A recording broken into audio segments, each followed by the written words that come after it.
కవిత bail పిటిషన్లపైన ఇవాళ రేపు విచారణట. ఈ 2 రోజుల్లో కవిత, ఈడీ, సిబిఐల వాదనలు పూర్తి చేయాలని ఆదేశించిన ఢిల్లీ హైకోర్టు. యాక్చువల్గా ఆమెకి ఈడీ, సిబిఐ కేసుల్లో ఆమె బెయిల్ పిటిషన్ పెట్టుకున్నారు కింది కోర్టులో, రౌజ్ అవెన్యూ కోర్టులో. సో ఆ ఈడీ అండ్ సిబిఐ 2 బెయిల్ పిటిషన్లని కోర్టు కొట్టేసింది.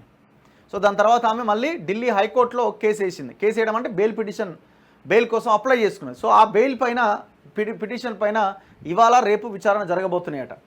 ఢిల్లీ లిక్కర్ స్కామ్లో అరెస్ట్ అయి తిహార్ జైల్లో ఉన్న BRS MLC Kalvakuntla Kavitha bail పిటిషన్లపైన Delhi high court మంగళవారాల్లో విచారణ చేపట్టబోతున్నది.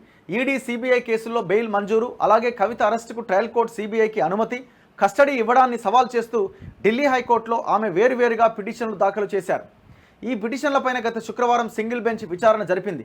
లిక్కర్ స్కామ్లోని 50 మంది నిందితుల్లో కవిత మాత్రమే మహిళ అని, మహిళా చట్టాల ప్రకారం ఆమెకు బెయిల్ ఇవ్వాలని కవిత తరపు సీనియర్ అడ్వకేట్ విక్రమ్ చౌదరి వాదన వినిపించారు. అయితే కవిత బెయిల్ పిటిషన్లపైన ఈడీ కౌంటర్ దాఖలు చేయగా సిబిఐ మాత్రం సమయం కోరింది. ఈ నేపథ్యంలో సోమవారం వాదన వింటామని జస్టిస్ స్వర్ణకాంత శర్మతో కూడిన సింగిల్ బెంచ్ స్పష్టం చేసింది.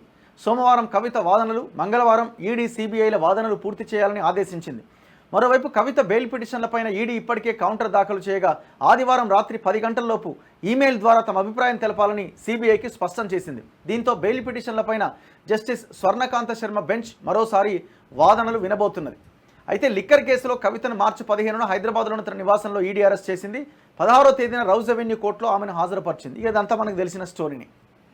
ఆమె మీద, ఈ బెయిల్ మీద విచారణ జరగబోతున్నది. వాదనలు జరిగిన తర్వాత మరి బెయిల్ వస్తారా అన్నది చూడాలి. ఇప్పట్లో అయితే కష్టమైన పరిస్థితి కనిపిస్తుంది. ఎలక్షన్లు అయిపోయిన తర్వాత మరి ఏమైనా చెప్పలేం.